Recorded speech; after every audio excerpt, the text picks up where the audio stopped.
Let's address the elephant in the room. I dyed my hair. Hi, how are you? I hope you've been lovely. It has been some of the busiest and laziest weeks of my life. In the past few weeks that I haven't uploaded or filmed or done anything. It's weird too because I have all these ideas. I write them down. I'm so excited about every single one of them. And then when I get a day off to film, I am asleep all day. But then the next day I'm working, and then this is how it's been like for the past 4 weeks. When was the last time I uploaded? Last month sometime. But I figured in light of me having my hair done, having the day off, and also Halloween coming, we can do a back to basics on special effects products, special effects makeup, and like from now till the end of October, this is going to be the topic because this is what I specialized in.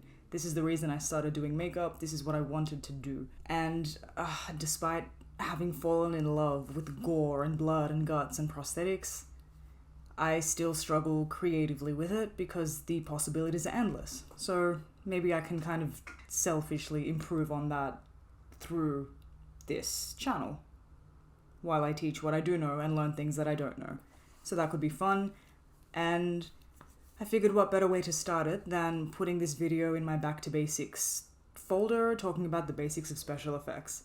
So I did want to discuss products that you have.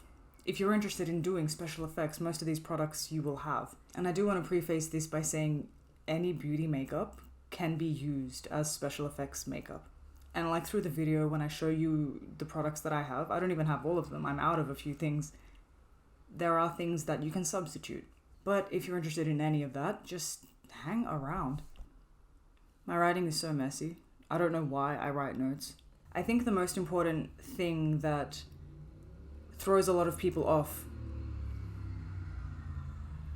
when the sun is out in the city, just motorbikes. One of the most common misconceptions about special effects makeup is that you need to have all the products and you need to have all the variety and you need all this and that and the other and it's so expensive, and I'm not going to lie to you, it is expensive. But there are things that like you can get away with. If you have eyeshadows, if you have cream products, you can get away with doing a lot. I've worked on 2 short films. One of them was glam makeup and the other one was special effects. We at some point had to improvise. I was the assistant makeup artist, so it wasn't my designs or anything. But at one point, we had to improvise. And we didn't have some products that we needed in order to get it done. We used what we had, lipsticks and such. But it is one of the most common misconceptions that you need to have all the products to get everything done. You don't. Products that you will have in your arsenal, if you already do makeup, will be setting powder and eyeshadows. Now, the setting powder that I use for my beauty makeup, I have it as a special effects setting powder. I'm almost finished because I've been using it for my beauty makeup. But it's the powder that I use to set my eyebrows. It's the powder that I use to set my nose and scar wax, my liquid latex. It's good powder. And it's the Ben Nye powder that I've shown in all of my videos. And I will have like different montages of all the different products as this video goes through. Eyeshadows are another thing.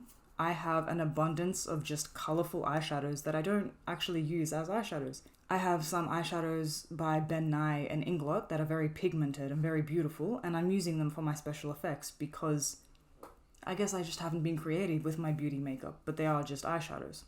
And I use them a lot when I do body painting. They're very, very crucial when I shadow like blue colors, green colors. I have the shadows to shadow them with, you know. A lot of the times with special effects, accidents happen in the best possible way.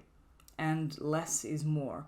And if you're doing something gory, something bloody, and something gross and messy, application isn't precise like with beauty makeup. You can get away with slipping up. Things don't have to be even and equal, you know what I mean?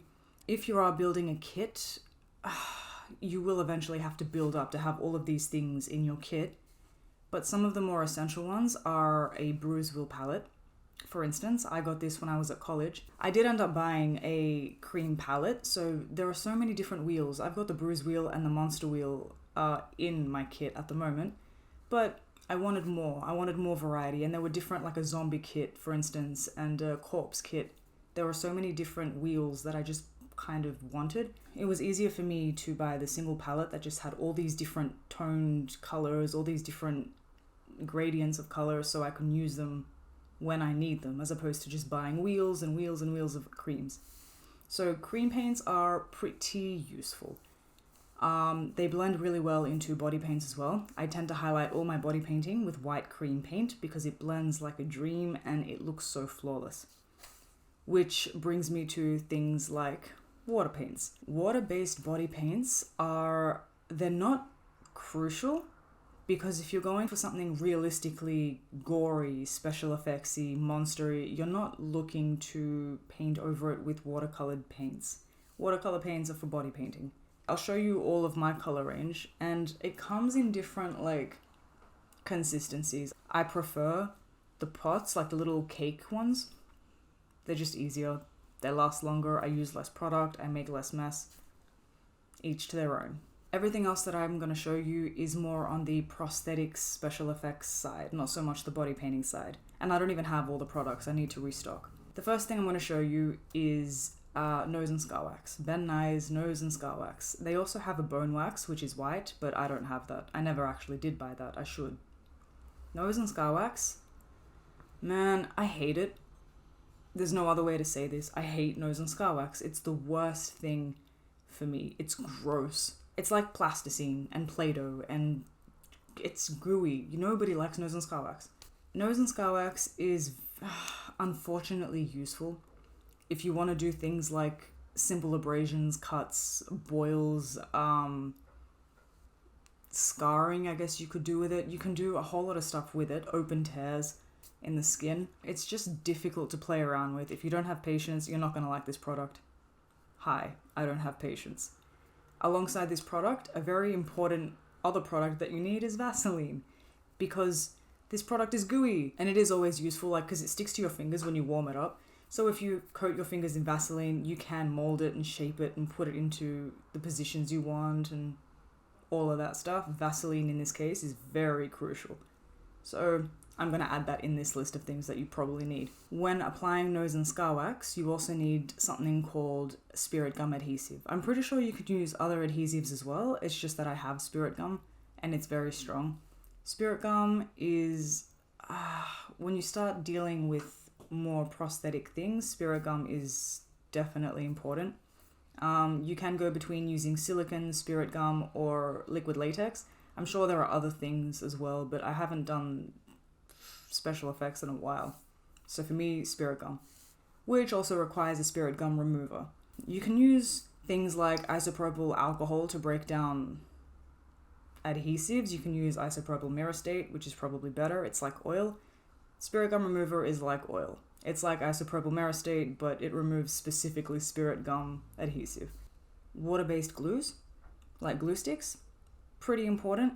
A lot of characters that I've done, I've had to cover my eyebrows. I have a lot of eyebrow hair, so if something goes wrong, you'll be able to tell when it gets ripped out, and I'd rather not have to deal with that.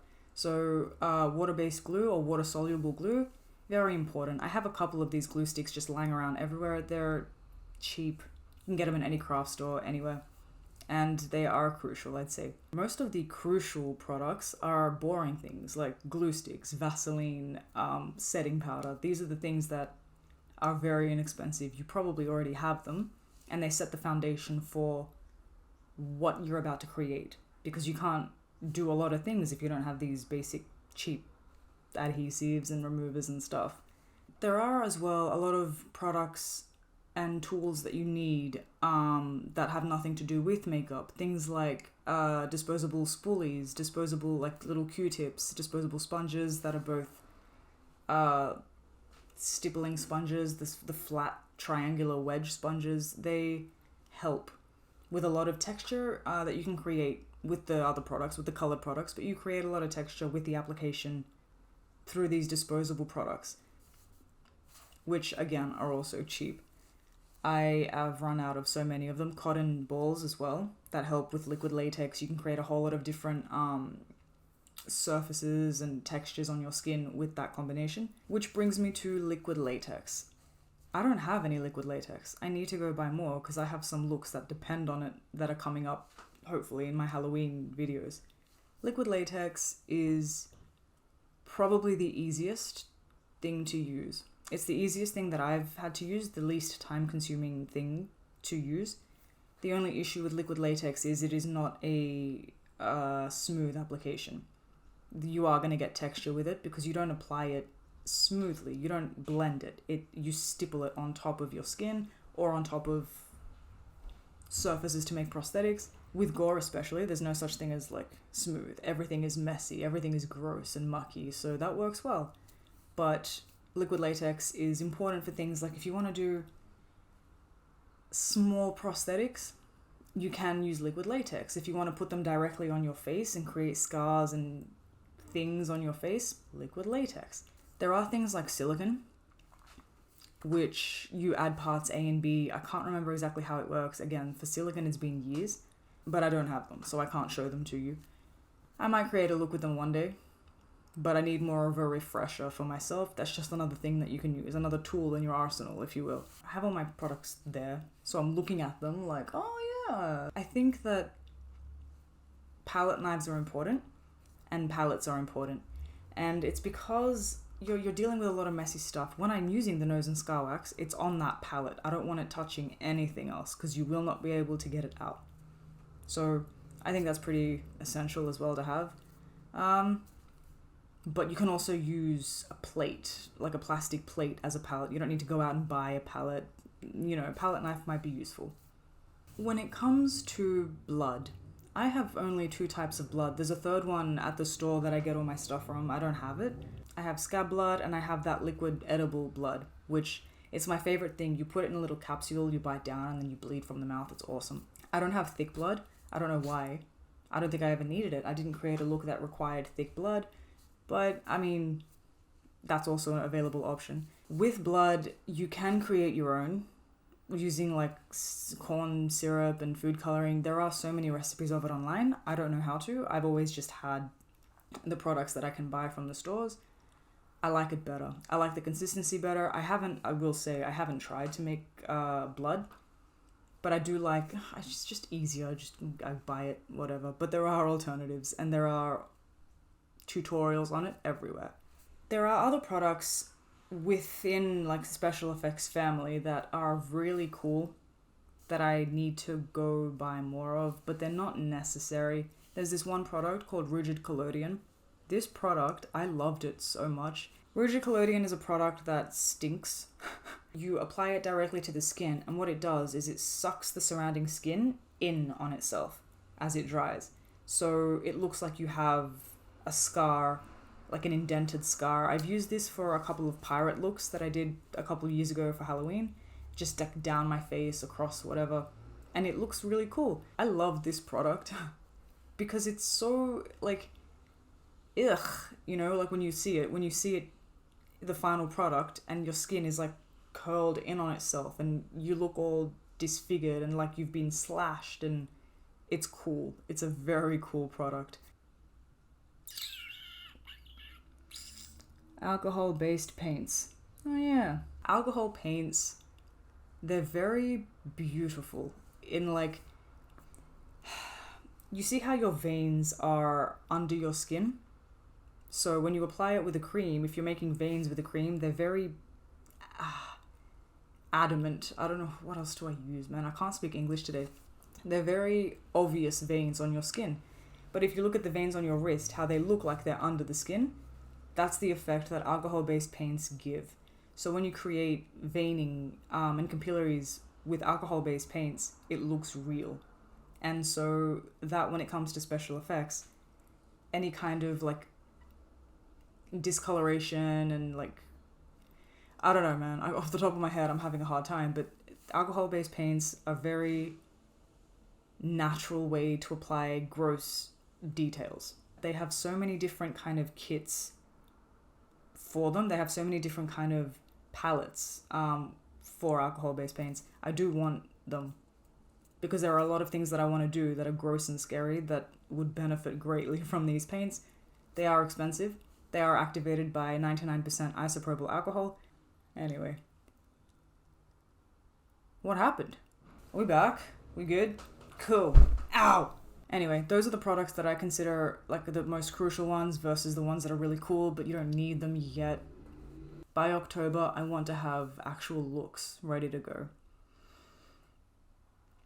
without any ideas to go off. So listen, if you have any ideas, if you're watching this video and you have any ideas of what you would like to see done and how, maybe, drop them down below, because I've only got 2 ideas out of 5 that I want to do. This always happens, and then I'm rushing through things and getting really stressed. Anyway, these are all the looks. I'll put them up again quickly that I did last year. Again, like I said, the 2 special effects ones were the first ideas I had. The rest I was kind of desperately trying to come up with something cool to paint, you know. But that's it. That's it from me today. Thank you so much for being here. Thank you for watching. My name is Eleanna, by the way. I noticed that like 95% of my viewers are people that aren't subscribed. My name is Eleanna. Hi. Nice to meet you. If you're interested in anything that I have to offer, please consider subscribing. Or if you enjoyed this video, or learned something new from me today, leave it a like. But yeah, I will see you in the next one. Bye. What's it called? I really should have written this down in a list. I kind of forgot where I was. Everything is messy. Just motorbikes, motorbikes, motorbikes, motorbikes, motorbikes. I don't even care if you can hear them. There's too many. Camera just switched off. That was rude. That's in the center. Talking about special effects and my lights don't even work. Damn. My housemate is home. So I should probably wrap this up real quick.